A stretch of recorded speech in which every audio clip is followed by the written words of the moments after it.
لا حول ولا قوة إلا بالله العلي العظيم. أعوذ بالله من الشيطان اللعين الرجيم. بسم الله الرحمن الرحيم. الحمد لله الذي ذكره للشرف الذاكرين وشكره فوز للشاكرين ودعته نجاة للمطيعين. الصلاة والسلام على رسول الثقلين محبوب رب المشرقين ورب المغربين ولی الدارین امام القبلتین جد الحسن والحسین ابی القاسم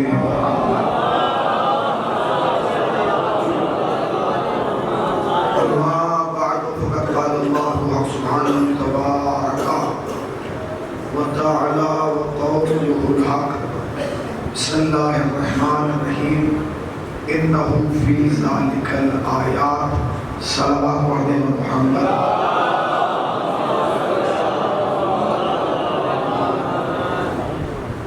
انتہائی واجب احترام عزاداران سید الشہداء اور ماتمداران مظلوم کربلا،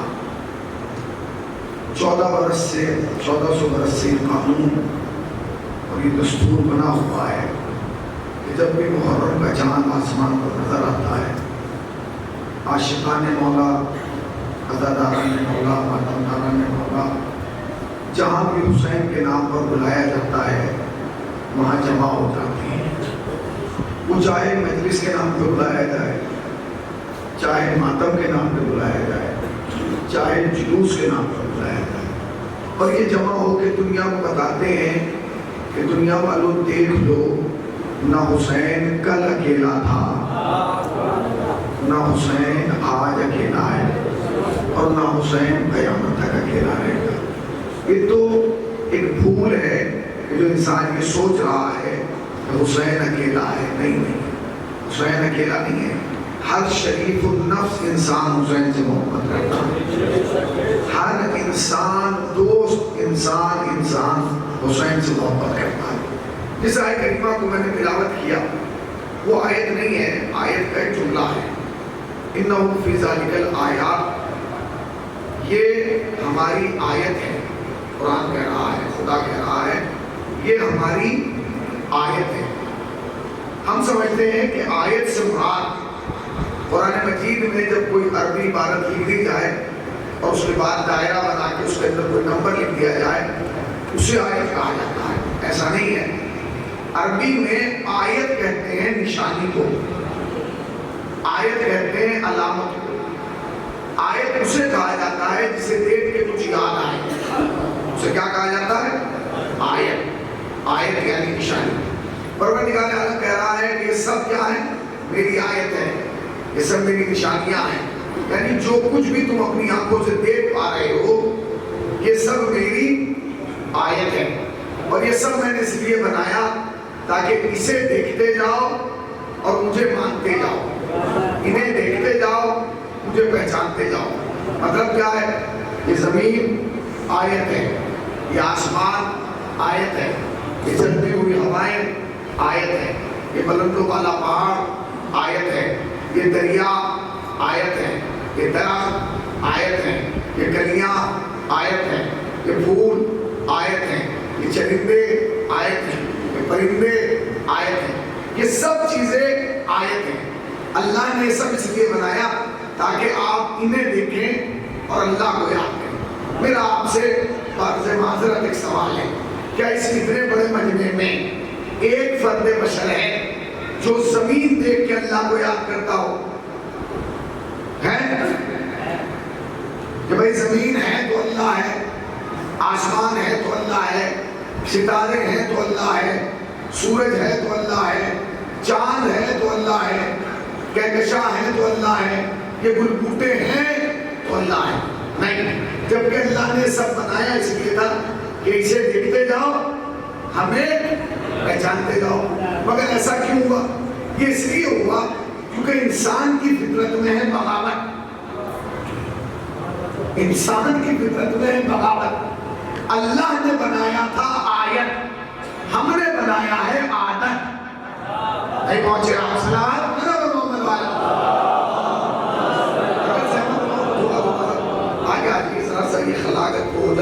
بہتر ہوگا ذرا سا آگے آ جائیے. کون صلوات پڑھے محمد والے؟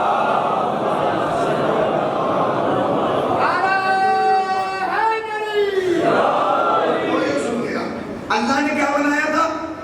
ذرا زور سے بولیے. آیت. ہم نے کیا بنایا؟ عادت. اللہ نے زمین کو آیت بنایا تھا. ہم اتنی مرتبہ چلے کہ اب آیت نہیں رہا, عادت ہو گئی. اللہ نے آسمان کو آیت بنایا تھا.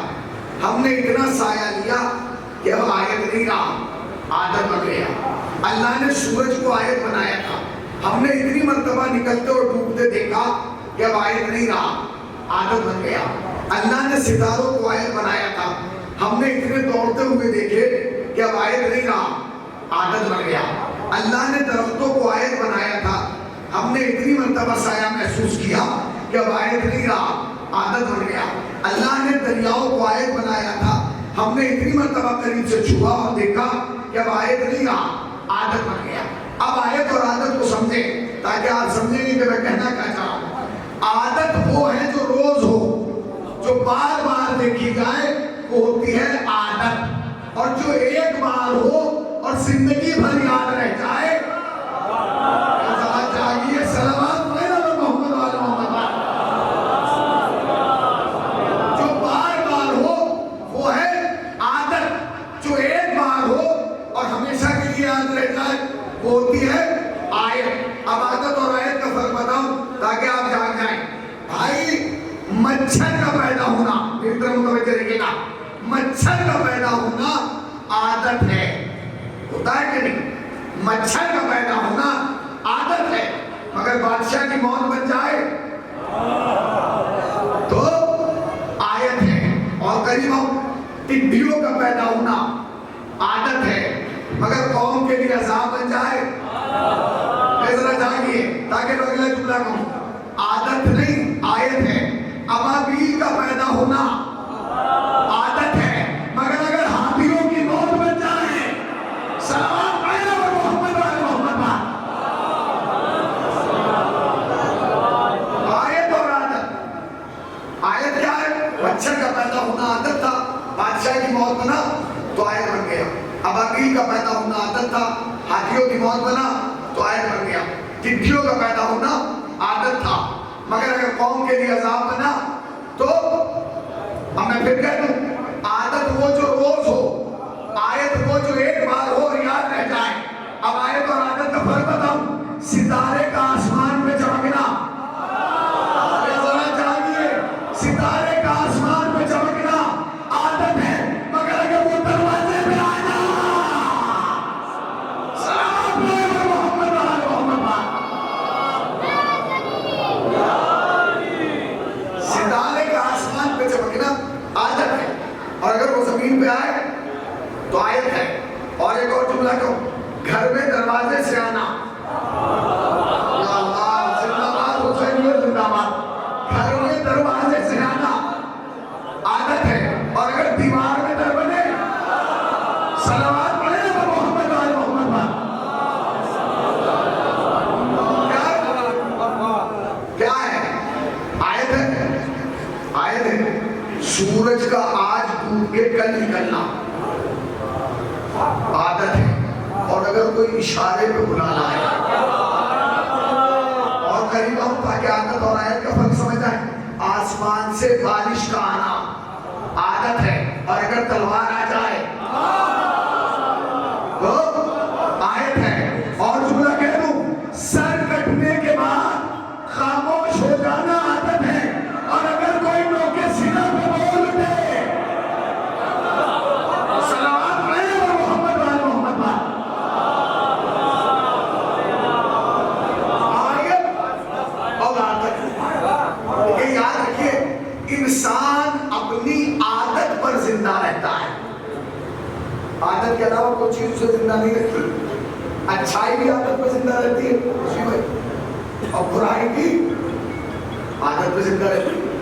غلط کہہ رہا ہوں. انسان جب مرتا ہے تو کیا چھوڑ کے جاتا ہے؟ عادت. لوگ اس کی عادت کی وجہ سے اس کو یاد کرتے ہیں.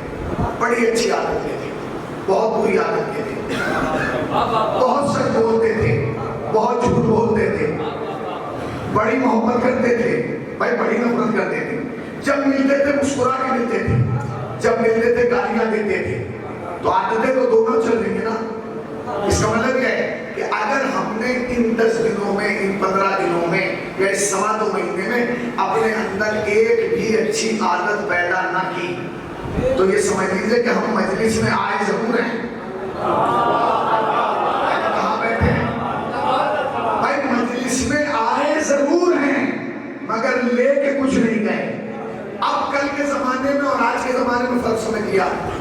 اب سے 20 سال پہلے جب مجلس ہوتی تھی اور چھوٹا سا بچہ مجلس میں آتا تھا اور وہ مجلس سے واپس جاتا تھا تو جب گھر میں داخل ہوتا تھا تو ماں پہلا سوال کرتی تھی، یہ بتا میرے لال تبرک میں کیا لایا ہے؟ کیونکہ یہ علامت ہوتی تھی کہ مجلس ہو کے آیا ہے. تبرک نہیں پوچھا جاتا تھا، یہ پوچھا جاتا تھا کہ تو مجلس گیا تھا تو تبرک لایا؟ تبرک علامت مجلس بنا. تو کہتا تھا اماں میں مرمرے لایا، میں چنے لایا، میں رس لایا، میں بسکٹ لایا. اب 20 سال میں تہذیب کتنی بدلی. اب جب بچہ مجلس سے واپس جاتا ہے تو ماں یہ نہیں پوچھتی کہ تو مجلس گیا تھا تبرک میں کیا لایا. اب ماں پوچھتی ہے مجلس گیا تھا تہذیب لایا کہ نہیں، تمدن لایا کہ نہیں، اخلاق لایا کہ نہیں، ادب لایا کہ نہیں، کلچر لایا کہ نہیں، فرہنگ لایا کہ نہیں. تو اگر اتنے بڑے مجلس سے میں سوال کروں کہ 10 دن میں آپ نے کون سی ایسی عادت اپنائی جو آپ کے اندر پہلے نہیں تھی اب پیدا ہو گئی، تو آپ کہیں گے مولانا کچھ نہیں. تو پھر ہم یہ پوچھنا چاہتے ہیں آپ سے کہ ان مجلسوں کا فائدہ کیا ہوگا؟ ہوا مولانا کوئی اچھی عادت بتائیں آسان ہو. میں آپ سے پوچھ رہا ہوں، اہل بیت نے ہمیں بڑے عمل بتائے جن میں عمل چھوٹا ہے جزا بڑی ہے. عمل چھوٹا جزا بڑی. آپ کہیں مولانا عمل چھوٹا جزا بڑی سے مراد کیا ہے؟ بہت سارے عمل ایسے ہیں جو بہت بڑے اور جزا بڑی، مگر یہ عمل وہ ہے جو عمل چھوٹا ہے اور جزا بڑی ہے. مثلا نماز بڑا عمل ہے یا چھوٹا؟ بولیے. اگر چھوٹا ہوتا تو قضا تھوڑی ہوتی. روزہ بڑا جزائز عمل ہے یا چھوٹا؟ مولانا روزہ تو بڑا ہے، اس لیے کہ اگر چھوٹا ہوتا تو رمضان میں یہ تھوڑی کہتے کہ روزے سے تو نہیں ہے مگر روز جیسے ہیں. حج تو حج تو اللہ نے صاحب استطاعت میں رکھا. سارے اعمال میں اگر آپ دیکھیں تو سب سے چھوٹا عمل ہے صلوات.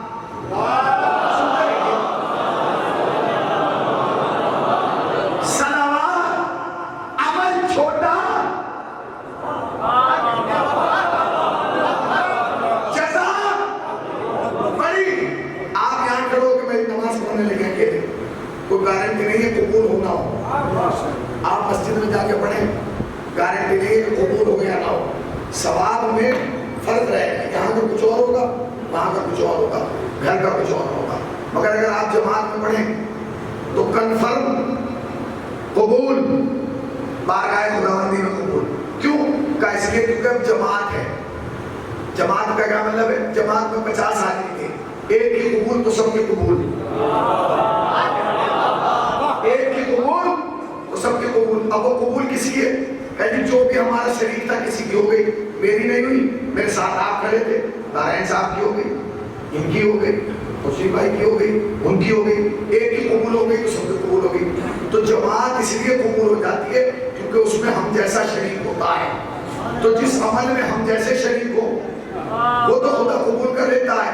تو جس عمل میں خود اللہ شریک ہے، جس عمل میں خود اللہ شریک ہے. معصوم نے فرمایا کہ صلوات ایک وہ واحد عمل ہے، یاد رکھیے گا دنیا میں جتنے عمل ہیں وہ عجیب و غریب ہیں. آپ اگر نماز پڑھیں گے تو یہ والا جو ہے یہ لکھے گا کہ پڑھ رہے ہیں، یہ نہیں لکھے گا. یہ جب لکھے گا جب آپ قضا کریں گے، یہ جب لکھے گا جب آپ روزہ رکھیں گے، یہ جب لکھے گا جب آپ روزہ نہیں رکھیں گے، یہ جب لکھے گا. یہ دونوں جو بیٹھے ہوئے ہیں لکھنے والے، یہ دونوں جب مصروف ہوتے ہیں تو ایک وقت میں ہوتا ہے، ایک وقت میں. کبھی دونوں ایک ساتھ نہیں ہوتے. جانتے کیوں؟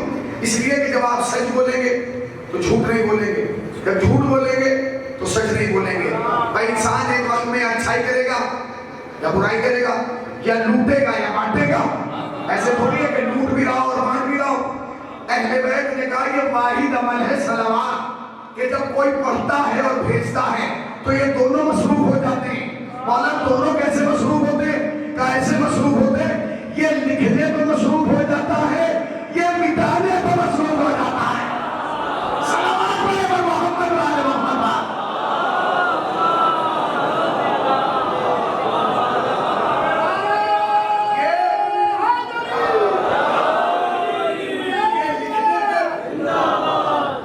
عمل چھوٹا، جزا بڑی۔ آپ نے جو اچھائی کی وہ تو لکھ ہی رہا ہے، اور جب تک آپ صلوات بھیجتے رہیں گے جو کچھ آپ نے برائی کی تھی یہ مٹا رہا۔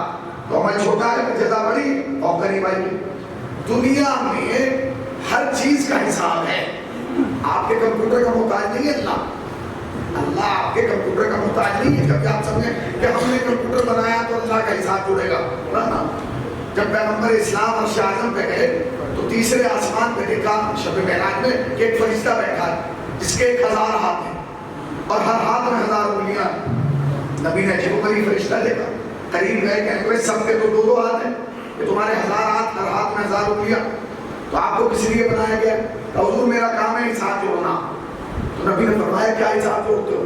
تو کہنے لگا جب بارش ہوتی ہے نا، جتنے قطرے آسمان سے زمین پہ گرتے ہیں میں سب گنتا ہوں، کہاں گرے، کب گرے، خشکی میں گرے، تری میں گرے، بلندی میں گرے، پستی میں گرے، مکان پہ گرے، میدان میں گرے، میں سب نکل لیتا ہوں۔ یا رسول اللہ جب ہوا چلتی ہے تو جتنے ذرات اڑتے ہیں میں سب گنتا ہوں، اڑ کے کہاں گئے، بلندی پہ گئے یا پستی پہ گئے۔ جب درخت اگتے ہیں اور ان پر پتے آتے ہیں میں وہ بھی گن لیتا ہوں کہ کتنے سوکھ کے زمین پہ گرے، کتنے درخت پہ رہ گئے۔ یا رسول اللہ جب لوگ دنیا میں پیدا ہوتے ہیں میں یہ لکھتا ہوں کس دن کون پیدا ہوا، کس دن کون مرا۔ تو رسول اللہ نے کہا بھائی سب تو تم نے جوڑ لیا، کیا کوئی حساب ایسا ہے کہ جو تیری قدرت سے باہر ہو، جس کے سامنے تیرا کمپیوٹر فیل ہو جاتا ہے؟ کہاں یا رسول اللہ بس ایک ہے کہ کب کا جب آپ کا شیعہ آپ پہ صلوات بھیجتا ہے۔ صلوات پڑھے گا پر محمد و آل محمد۔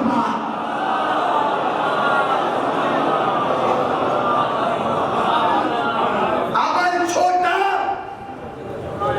جزا۔ اگر آپ نے 10 دن میں یہ طے کر دیا کہ ہمیں سال بھر صلوات بھیجنا ہے، خدا کی قسم اتنا ثواب ملے گا کہ تم سوچ نہیں سکتے۔ یہ میں آپ کو اپنی جیب سے سنا رہا ہوں۔ اب ایک حدیث اور سن لیجیے۔ چھٹے امام فرماتے ہیں جب کوئی شخص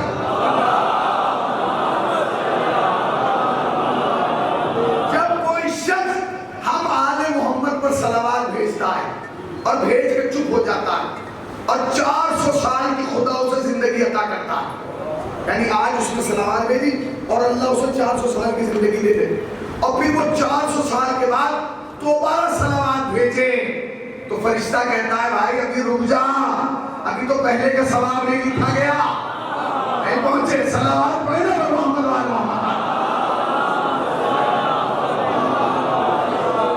عمل چھوٹا، جزا بڑی۔ ہم تو جب صلوات کہا جاتا ہے میں اس میں صلوات پڑھیے تو اسے بھی بہت سمجھتے ہیں۔ یاد رکھیے گا اس میں اہل بیت کا کوئی فائدہ نہیں ہے، فائدہ آپ ہی کو ہے۔ اس لیے کہ جب ایک سر پانی کے نیچے رکھا جاتا ہے اور ٹنکی چلا دیں اور پہلے ہی سے اس بالٹی میں پانی ہو تو پانی کہاں جائے گا؟ جو اوپر سے گر رہا ہے کہاں جائے گا؟ نیچے نہ۔ تو اہل بیت کو صلوات کی ضرورت ہی نہیں۔ یہ گر کہاں رہا ہے؟ کیا کہاں رہا ہے؟ اس کا اثر کہاں جا رہا ہے؟ اس کا اثر جا رہا ہے ہم پہ۔ اب سنیے گا، اگر اس محرم میں آپ نے اپنے اندر ایک اچھی عادت پیدا کر لی، کوئی بھی ایک ذکر، مثلا مثال کے طور پہ صلوات نہیں پڑھ سکتے آپ، کیوں بھائی آپ ایسی جگہ نوکری کرتے ہیں، اگر آپ صلوات پڑھیں گے تو سامنے والے کو پتہ چل جائے گا یہ تو شیعہ، وہ آپ پہ سختی کرے گا، تو اس سے آسان ہے، میں بتا رہا ہوں بسم اللہ چھوٹا عمل ہے، آپ بسم اللہ الرحمن الرحیم کی عادت ڈالیے، صرف اتنا، اٹھتے ہوئے بسم اللہ، بیٹھتے ہوئے بسم اللہ، چلتے ہوئے بسم اللہ، کھاتے ہوئے بسم اللہ۔ بسم اللہ کے تو اثر بہت سارے ہیں نا، بسم اللہ کے اثر آپ نے دیکھے کہ نہیں؟ معصوم فرماتے ہیں کہ جو انسان بسم اللہ کہہ کے غذا کھاتا ہے وہ غذا کبھی بھی اس کے بدن پر غلط اثر نہیں کرتی، بیمار نہیں کرتی ہے۔ پیغمبر اسلام کو وہاں سے ایک شخص آیا، اس نے کہا یا رسول اللہ جب میں کھانا کھاتا ہوں اس کے بعد میرے پیٹ میں درد ہو جاتا ہے، فرمایا بسم اللہ پڑھ کے کھایا کر، سمجھے آپ؟ تو بسم اللہ کا ایک چھوٹا سا نمونہ میں پیش کروں تاکہ میں اپنی منزلوں کو طے کروں. ایک شخص تھا بڑا گناہ گار تھا, بڑے گناہ کیے, گناہ پہ گناہ, گناہ پہ گناہ, گناہ پہ گناہ, مر گیا. اب جب ایک آدمی گناہ گار مرے گا تو کہاں جائے گا؟ بولیے, ارے زور سے بولیے. لائٹ گئی ہے, آپ کیوں چلے گئے؟ بولیے, میرے اندر بھی طاقت نہیں ہے, کہاں جائے گا؟ گزر جائے گا. اللہ نے وہی کیا, فرشتوں سے کہا اسے اٹھاؤ دوزخ میں ڈال دو. فرشتے لے گئے, واپس لے آئے. آج تک آپ نے دیکھا کہ جہنم سے کوئی واپس آیا ہو؟ یہ آیا, لے گئے, واپس لے آئے. اللہ نے کہا ڈالو, کہا ٹھیک ہے پروردگار, پھر لے گئے, پھر واپس لے آئے. کہا ڈالو, پتہ چلا کہ 4 دفعہ گئے اور واپس لے کے آ گئے. خدا نے کہا بھائی ڈالتے کیوں نہیں؟ کہا پروردگار ڈالنے میں تو جب تک جہنم میں آگ ہوگی. کہا کیا مطلب؟ کہا جیسے اسے جہنم کے پاس لے کے جاتے ہیں آگ بجھ جاتی ہے. آگ بجھ جاتی ہے, گناہگار آدمی اگر آگ بجھ رہی ہے, اللہ نے جہنم پر وہی کی, کیوں بجھا رہی ہے آپ؟ یا کیوں بجھ رہی ہے؟ کہا پروردگار مجھ سے کیوں پوچھ رہے ہو؟ اس سے پوچھو کسے ڈالا جا رہا ہے. ڈالا جا رہا ہے کیا کیا مطلب؟ پتہ چلا اس کا ایک عادت تھی, وہ ہر کام کرنے سے پہلے بسم اللہ کہتا تھا. بسم اللہ الرحمن الرحیم. فرشتوں نے اس سے کہا چلو اے جہنم, اس نے کہا چلو بسم اللہ الرحمن الرحیم. جب جہنم کے دروازے بنائے آگ بجھ گئی. پروردگار نے کہا آگ بجھ کیوں رہی ہے؟ کہا پروردگار میں اسے کیسے جلاؤں جو آنے سے پہلے تیرے رحمان اور رحمانیت کا اعلان کر رہا ہو. سلام پڑھے محمد آل محمد پاک. عمل چھوٹا, جزا بڑی. صلوات بڑا عمل ہے, بسم اللہ بڑا عمل ہے. میں آپ کو نمونے دے رہا ہوں, اس سے چھوٹا عمل یا حسین کہنے کی عادت ڈالی. آیت اللہ دستغیب لکھتے ہیں کہ ایک جوان تھا, جوان بڑے غلط کام کیا کرتا تھا, مگر اس کی ایک عادت تھی, جہاں علم لگا دیکھتا تھا سب کو پڑھتا, السلام علیکم یا ابا عبداللہ. عادت تھی اس کی, مر گیا, گھر والوں نے دفن کر دیا. مگر ایسے مزاج کا تھا کہ گھر والوں نے کسی سے دیکھا کہ ہم اس کے سال ثواب کے لیے کریں گے, بھائی قرآن پڑھے گا, کیونکہ پورا محلہ اس سے پریشان تھا. لوگوں نے کہا اچھا ہوا مر گیا. گھر والے خوف زدہ کہ جو ہوگا ہوگا, مگر ہم اس کے سال ثواب کے لیے کچھ کریں گے, کیونکہ اگر ہم محلے والوں سے کہیں گے کہ آؤ اس کے لیے قرآن پڑھو, اس کے لیے مجلس بناؤ, لوگ کہیں گے اتنا خطرناک آدمی مرا ہے تو اس کے لیے سال ثواب کرو. باپ بڑا پریشان. تیسرے دن آیت اللہ دستغیب کہتے ہیں کہ تیسرے دن اس کے باپ نے خواب دیکھا. کیا دیکھا؟ کہ اس کا بیٹا کرسی پہ بیٹھا ہوا, عالم برزخ ہے, بغل سے فوارہ چل رہا ہے, نہر بہ رہی ہے, خوشگوار موسم ہے. باپ کا حق تھا کہ پوچھے کہ بیٹے تیرے تو اعمال ایسے نہیں تھے, تو یہ کہاں پہنچ گیا؟ کوئی غلط ایڈریس کو تجھے بھیج دیا. فرشتوں نے اس نے کہا نہیں ابا میرے اعمال تو بالکل ایسے نہیں تھے کہ میں یہاں ہوں, مگر کیا کہیں گے آپ سب تو مجھے چھوڑ کے چلے گئے. اللہ نے فرشتوں کو حکم دیا کہ اسے اٹھاؤ اور عالم برزخ میں لے جاؤ. فرشتوں نے ہاتھ پیر باندھے اور لے جا رہے تھے. اچانک میں نے دیکھا کہ عالم برزخ میں خیمہ لگا ہوا ہے اور اس خیمے پہ قلم لگا ہوا ہے. چونکہ میری عادت تھی نہیں پہنچے, عمل چھوٹا جیسا, چونکہ میری عادت تھی کہ میں علم کو دیکھ کے سلام کرتا تھا, کہتا تھا السلام علیکم یا ابا عبداللہ. تو میں نے فرشتوں سے کہا رک جاؤ. فرشتے رک گئے کہ ذرا ہاتھ پیر کھول.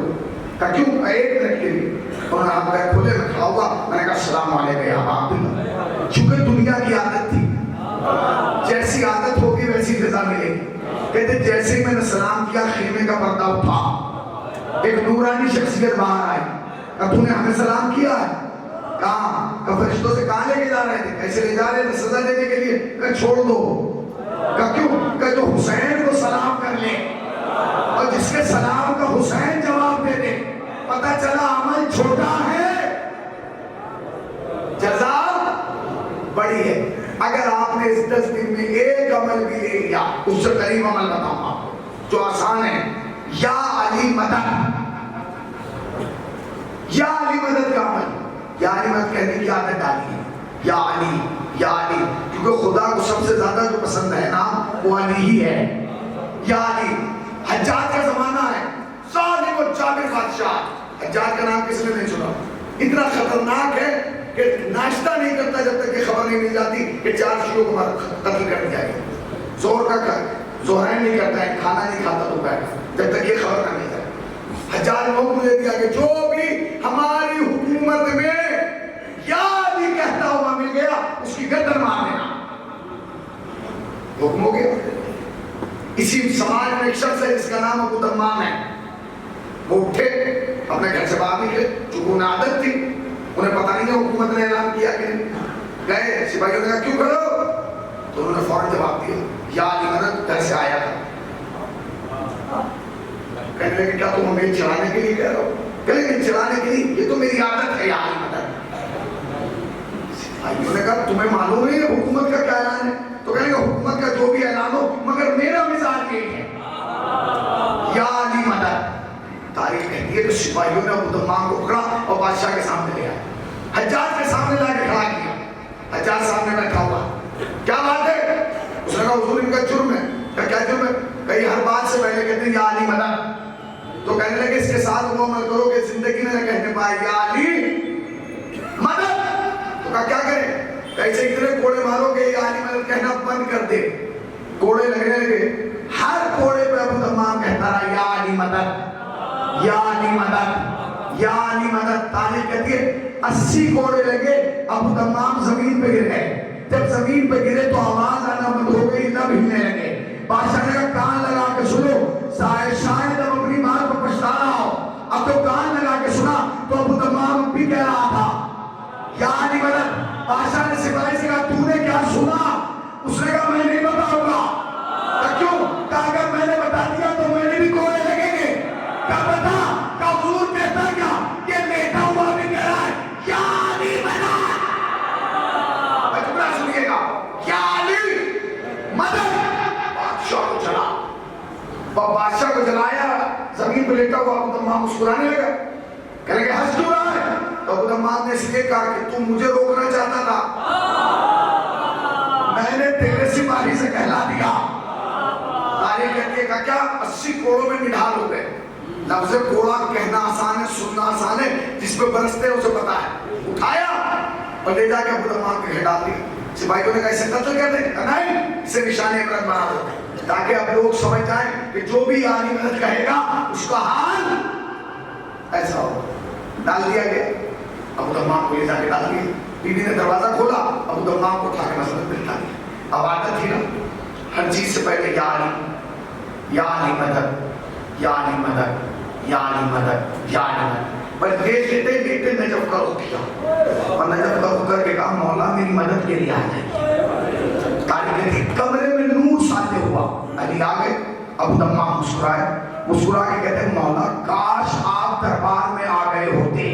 میں جملہ سنیے گا، کاش آپ دربار میں آ گئے ہوتے۔ امام نے پلٹ کے جواب دیا ابو تمام کاش تم دربار میں بلا لیے ہوتے۔ پتہ چلا امام کے آنے میں کمی نہیں ہے، ہمارے بلانے میں کمی ہے۔ آگے ابو تمام بتاؤ کہ مولا بس اس لیے زحمت دیے کہ ایک بار اتنی طاقت مل جائے کہ دوبارہ اس کے دربار میں جا کے کہہ دوں یا علی مدد۔ علی مسکرانے لگے، کہنے لگے ابو تمام تمہیں نہیں پتا، علی کا مزاج یہ ہے کہ لوگ مانگتے کم ہیں، علی دیتا زیادہ ہے۔ اب تم نے مانگ لیا تو دینا تو ہے مگر کم نہیں دیں گے، زیادہ دیں گے۔ ابو تمام تمہاری عمر کتنی ہے؟ کہنے لگے مولا میری تو عمر اس وقت 60 سال ہے۔ تو علی نے کہا 40 کم کر دی، 40 کم کر دی۔ ٹھیک ہے مولا، اور کہا 40 بڑھا دی۔ کیا مطلب؟ کہ آج سے تم پورے 40 سال جیو گے۔ اب مجھے بتائیے کہ جو آدمی 60 سال کا ہو ایک دن پہلے اور اگلے دن 20 سال کا ہو جائے تو کوئی لوگ اسے پہچانیں گے؟ پہلے بال سفید اب سیاہ، پہلے ہمیں لٹکی ہوئی اب ہمیں چڑھی ہوئی، پہلے چہرے پہ جھریاں اب دور دور تک سلوٹ نہیں۔ زوجہ کمرے میں آئی، جوان ابو تمام بیٹھا، آپ کہا میں ابو تمام کہوں تو میں دیکھ رہی ہوں مگر یہ سب کیسے؟ کہا بس سمجھ جیسے زلیخا کی جوانی پلٹی تھی ویسے ہماری بھی پلٹ گئی۔ کہا اچھا، کہا صبح ہوئی، کہا غسل کا پانی رکھو، رکھا گیا، غسل کے لیے گئے تو وجہ سے کہا وہ تو 60 سال والے کے لیے بنایا تھا نا، نہیں پہنچے بھائی 60 سال والے کا لباس 20 سال والے کو کیسے آئے گا؟ تو کہنے لگے کہ جو عمر کم کر کے گیا ہے وہ لباس بھی صحیح کر کے گیا ہو، لباس پہنا تو فٹ۔ ابو دمام نکلے، اسی چوراہے پر آئے جہاں سے ایک دن پہلے گرفتاری ہوئی تھی، اور انہی سپاہیوں سے آ کے کہا کہ مجھے تم سے ضروری بات کرنا ہے۔ کیا کہنے لگے؟ یا علی مدن،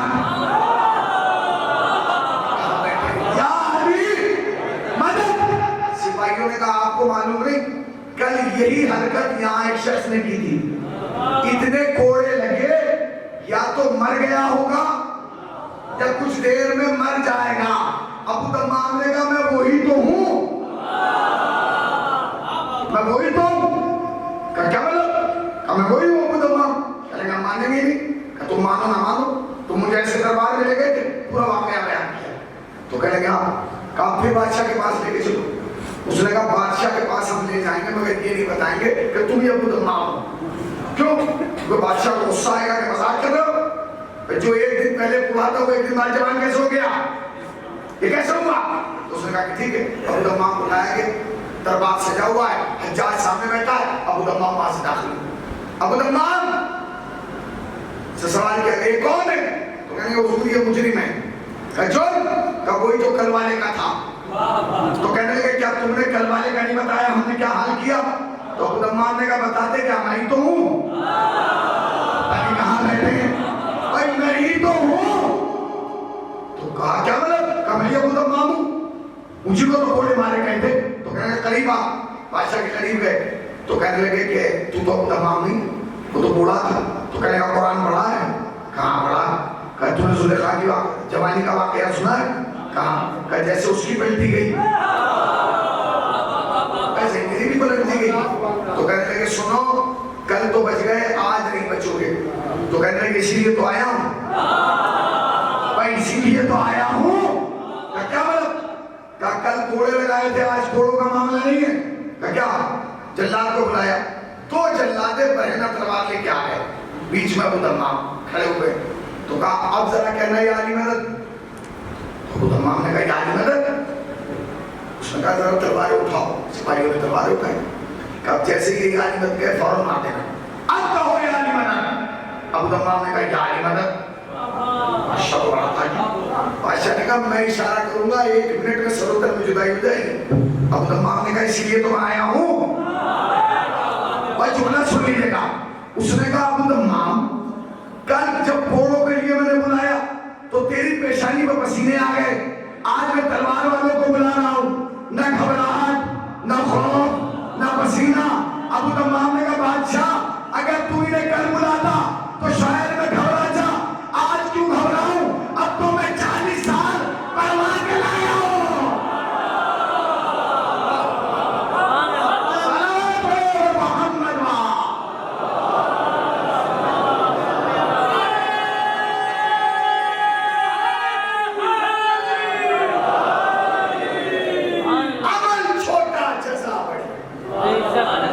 یاد رکھیے گا ایک اچھی عادت آپ کی زندگی کو بدل سکتی ہے اور ایک بری عادت آپ کی زندگی کو تباہ کر سکتی ہے۔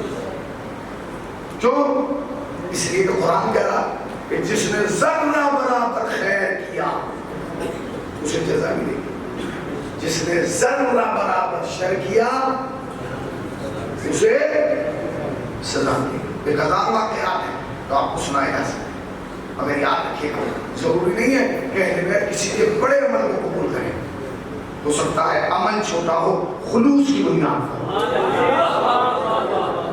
شاید آپ نے ان 2 سال کے محرم میں اندازہ لگایا ہوگا،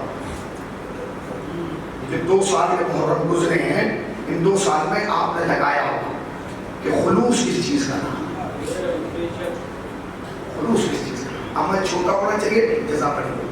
اگر ہم نے ان 10 دنوں میں ایک اچھی عادت اپنے اندر پیدا نہ کی، یقین جانیے گا محرم کے آنے کا اور جانے کا کوئی فائدہ نہیں۔ ایک عمل آپ کی زندگی کو بدل سکتا ہے، کیونکہ جتنی محبت تم کرتے ہو نا حسین سے، حسین اس سے بھی 1000 گنا زیادہ محبت تم سے کرتے ہو۔ ایران میں شہر ہے محلہ تہران میں دولت آباد، وہاں ایک قصائی ہے جس کا نام ہے قاسم جگری۔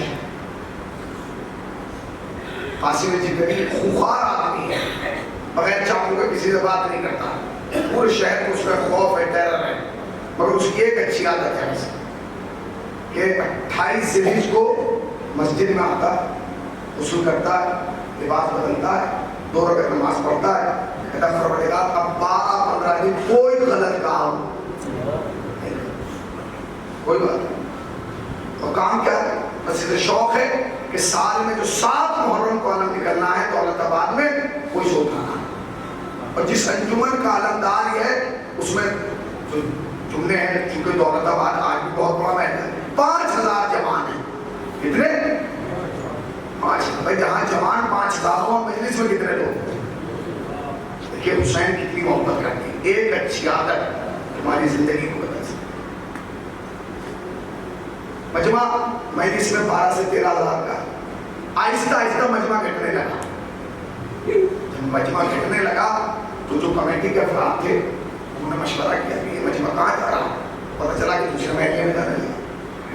تو محلیوں کو بلایا کہ بھائی تم وہاں کیوں جاتے ہو جب تمہارے محلے میں مجلس ہو رہی ہے؟ بہترین خطیب ہے، بہترین نظام باغا، بہترین انتظام۔ انہوں نے کہا اس لیے کیونکہ علم جو ہے وہ سادات کی نشانی ہے، شیعت کی علامت ہے علم۔ اب قاسم جگری کو تو پورا شہر جانتا ہے کہ یہ کیسے قسم کا آدمی ہے، آپ علم اس کے ہاتھ میں لے رہے ہو، یہ سب سے آگے علم لے کے نکلتا ہے، پورا شہر سمجھ جاتا ہے کہ جب علم اس کے ہاتھ میں تو پوری قوم ایسی ہوگی۔ اچھا ہمارے یہاں سب سے بڑی مشکل یہ ہے کہ ہمارے یہاں سال پر جو بحث ہوتی ہے وہ اس بات ہوتی ہے کہ حضرت عباس جو کربلا میں علم لے کے آئے تھے اس کا قد کتنا بڑا تھا، اس کا رنگ کیسا تھا، اس کا پنجہ کیسا تھا۔ بھائی وہ زمانے چلے گئے جب علم کے پنجے اور پٹکے پہ اور قد پہ بات ہوتی تھی، اب تو بات ہونا چاہیے اس ہاتھ پہ جو علم کو اٹھاتے ہیں۔ آیا انہوں نے بھائی کا حق ادا کیا ہے کہ نہیں؟ آیا وہ غاصب تو نہیں ہے؟ آیا وہ لٹیرے تو نہیں ہے؟ آیا وہ چور تو نہیں ہے؟ آیا انہوں نے کسی پہ ظلم تو نہیں کیا؟ قاسم جگری تھے تو لوگوں نے کہا کہ بھائی ہم نہیں آئیں گے، اگر قاسم علم پکڑے گا اور وہ مجلس میں آئے گا ہم نہیں آئیں گے۔ اب کمیٹی والوں کو ڈر لگ رہا مگر سن لیجیے لوگ جمع ہوئے، مگر قاسم جگری کا کمال یہ تھا کہ جس کی داڑھی سفید تھی اس سے بڑے احترام سے بات کرتا۔ انہوں نے محلے میں قاتل ڈھونڈا جس کی داڑھی سفید تھی، چچا آپ بات کیجیے۔ 5 آدمی جمع ہوئے، چھٹے بڑے میاں لے آئے، بڑے میاں کو ہاں اب آج 28 تاریخ ہے، آج سے توبہ کرنا ہے، کل سے محرم شروع ہے۔ تو انہوں نے پوچھا قاسم جگری تم کیا چاہتے ہو کہ محرم کیسا ہو؟ تو اس نے کہا زبردست، بڑے سے بڑا مجمع ہے، بڑے سے بڑا تورک بانٹا جائے، لوگوں کو سبیلیں پلائی جائیں، یہ سب۔ تو کہنے لگے اور اگر مجمع کم نہ ہو پھر کیا کیا جائے؟ تو کہنے لگا اس وجہ کو تلاش کرو کہ جس وجہ سے مجمع کم ہے۔ تو کہنے لگے وجہ ایک شخص ہے، اس شخص کی وجہ سے۔ تو کہنے لگا اگر ایسا ہے تو اس شخص سے معافی مانگ لو، بھائی آپ نہ یہ آپ کی وجہ سے مجمع کم ہوگا۔ تو انہوں نے کہا بس تم نے صحیح کہہ دیا، ہم اسی لیے آئے۔ کہا کیا؟ کہ مجمع تمہاری وجہ سے کم ہوگا، آج سے تم مجلس میں آنا۔ دیکھیے اس نے کہا کہ ٹھیک ہے چلے جائیں۔ مجلس کا وقت ہوا، اہل خانہ تیار ہو گئے، سب باہر آئے۔ قاسم جگری نے کہا آپ لوگ گاڑی سے چلے، میں آؤں۔ زیادہ پرانا واقعہ نہیں، ابھی 20 سے 25 سال گھر والے چلے گئے۔ یہ آیا ایران میں ہر گھر میں تہ خانہ ہوتا ہے، اس نے لا کے وہاں پرچم لگائے سیاہ اور ایک جملہ کہا، کہتے مولا مجھے قوم تو امام بارگاہ میں نہیں آنے دیتی، میں نے اپنا گھر امام بارگاہ میں آیا۔ چلے آئیے مولا، اور اس نے رونا شروع کر دیا۔ 5 دن ایسے ہی گزر گئے۔ جب 6 محرم آئی کیونکہ 7 کو اسے اٹھانا تھا، اس کے اندر تڑپ پیدا ہوئی، اس نے دیواروں میں سے ٹکرانا شروع کر دیا۔ اب جو جملہ لکھا ہے سنیے، میں نے کہا نا حسین آپ سے بہت محبت کرتے ہیں۔ وہ جو کمیٹی کے لوگ تھے انہوں نے خواب دیکھا ہے، وہ خواب ایک دوسرے کو بتا نہیں رہے ہیں دہشت میں۔ تو ایک نے بڑی ہمت کر کے کہا تم نے خواب دیکھا؟ تو کہا ہاں میں نے دیکھا، میں نے بھی۔ کہا کیا؟ کہ حسین آئیں گے۔ کیا کہہ کے گئے؟ حسین نے کہا کہ آج مجلس میں سب آئیں گے مگر حسین نہیں آئے گا۔ مولا آپ کیوں نہیں آئیں گے؟ کہ اس لیے کہ جب قاسم جگری نہیں آ رہا۔ مولا قاسم جگری سے کہ جتنا مجمع بھی جمع ہو رہا ہے اس میں سے ایک کا دل بھی قاسم جگری جیسا نہیں ہے۔ قاسم جگری نہیں آئے گا میں نہیں جاؤں گا۔ جاؤ پہلے قاسم جگری کو منا کرو. پوری کمیٹی جمع ہو کے قاسم جگری کے آئی, تقل باب کیا, بیٹا آیا. اب جو بیٹے نے دیکھا تو کہنے لگا جلدی چلیے ورنہ بابا مر جائیں. اب جو گئے تو سر کٹا ہوا تھا, خون جاری تھا. تو اس نے کہا قاسم جگری ہم معافی مانگ رہے ہیں, یہ حال تمہارا ہماری وجہ سے ہو سکتا ہے. نہیں, تمہاری وجہ سے نہیں. کیوں؟ کہ جیسے تم نے خواب دیکھا ویسے خواب میں نے بھی دیکھا. اب حسین میرے خواب میں آئے تھے, وہ کہتے ہیں کہ قاسم جگری انہوں نے منع کیا ہے, میں نے تھوڑی منع کیا ہے. منع انہوں نے کیا ہے, میں نے تھوڑی منع کیا ہے. قاسم جگری میں تمہیں لینے آیا ہوں, مگر قاسم جگری میری خواہش ہے. مولا بتائیے کہ قاسم جگری جیسے تم 15 دن کوئی غلط کام نہیں کرتے ہو میرے لیے, کہ حسین کے لیے پورے سال نہیں کر سکتے؟ کہتا میرا دل بڑھ گیا, کہاں میں کہاں مولا. اور کہا قاسم جگری اگر آج تم مجلس نہیں جاؤ گے حسین بھی مجلس نہیں جائے گا. آپ نے سوچا انسان کے کتنے نزدیک ہے اسے. میرے عزیزو مسلسل مجلس ہو رہی, طاقت نہیں ہے, نہ گلے میں طاقت ہے نہ سینے میں طاقت, مسلسل مجلس ہو رہی. ہم سوچتے ہیں کہ محرم آیا محرم چلا گیا. نہ محرم آیا ہے نہ محرم گیا ہے. یہاں محرم تمہارا مہمان نہیں ہے, اہل بیت تمہارے مہمان ہیں. اور یاد رکھنا جب کسی گھر میں کوئی مہمان ہوتا ہے نا, تو جب تک مہمان رہتا ہے گھر کے لوگ وہ کام نہیں کرتے جو مہمان کو پسند نہ ہو. اہل بیت تمہارے مہمان ہیں. کوئی کام ایسا نہ کرنا ہے 2 مہینے میں جو اہل بیت کو پسند نہ ہو. خدا تمہیں کو غم نہ دے سوائے ہم سرکار ہے. آج 12 محرم ہے. آج کی مجلس سید الشہداء کے سویم کی مجلس ہے. جانتے ہیں آپ دنیا میں جو بھی مرتا ہے اس کا سویم ایک بار ہوتا ہے, حسین کا سویم ہر سال ہوتا ہے. جانتے کیوں؟ اس لیے کہ جس کا وقت پر سویم ہو جائے اس کا ایک بار ہوتا ہے, مگر جس کا سویم نہ ہوا ہو مولا تمہیں کوئی غم نہ دے سوائے ہمیں سرکار بات دیتا ہے. جس کا سویم نہ ہوا ہو اس کا سویم ہر سال ہوتا ہے. جس کا چیلم نہ ہوا ہو اس کا چیلم ہر سال ہوتا ہے. ہم تو سکون سے بیٹھے ہیں. آئیے آپ کو کربلا لے کے چلتا ہوں. ایک عجیب و غریب منظر ہے. اونٹ لا کر کھڑے کیے گئے ہیں. کیسے اونٹ؟ جن پر امانی نہیں ہے, جن پر پردہ نہیں ہے, جن پر محمل نہیں ہے, اور ان پر خواتین عصمت و طہارت کو سوار کیا جا رہا ہے. تمام بیویاں سوار ہو گئی, بس جناب زینب کھڑی ہوئی ہے. اور جناب زینب کھڑے ہو کے سید سجاد کا چہرہ دیکھ رہے ہیں. اچانک سید سجاد کے چہرے کا رنگ متغیر ہوا. جب چہرے کا رنگ متغیر ہوا تو جناب زینب نے پوچھا سجاد خیر تو ہے؟ کہتے پھوپھی اماں انہوں نے اپنے نجس لاشوں کو دفن کر دیا, مگر پھوپھی اماں میرے بابا کا لاشا بے بولو کفن پڑا ہے. اے پھوپھی اماں سجاد کیسے برداشت ہے؟ تاریخ کہتی ہے سید سجاد ایک مرثیہ پڑا, بابا میں آپ کو کفن نہیں دے سکتا اس لیے کہ پھوپھی زینب کے سر پہ چادر ہے. قافلہ چل دیا, بس ایک ٹکڑا سن لیجیے اور میں اس طرح جب قافلہ چلا ہے مدینے سے تو اس قافلے میں 64 بچے تھے. 64. جب یہ قافلہ مدینے سے کربلا آیا ہے تو 64 بچے تھے, مگر جب یہ قافلہ لٹ کے کربلا سے مدینے پہنچا ہے تو خالی 4 بچے بچے تھے. کبھی تم نے سوچا کہ 60 بچے کہاں چلے گئے؟ 60 بچوں کی شہادت تو تمہیں تک مقادر میں نہیں ملے گی, کہاں گئے؟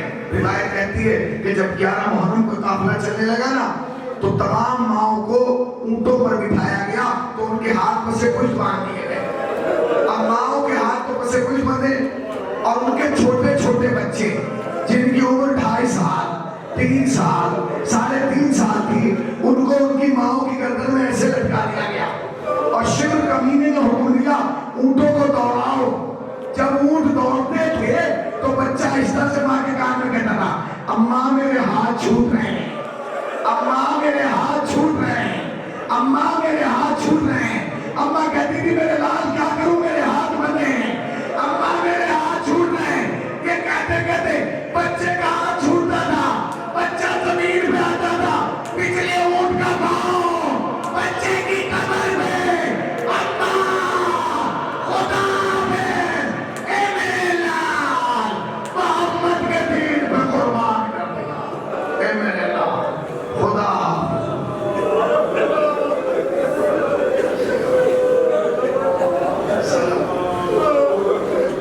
وإياكم پروردگار تو واسطہ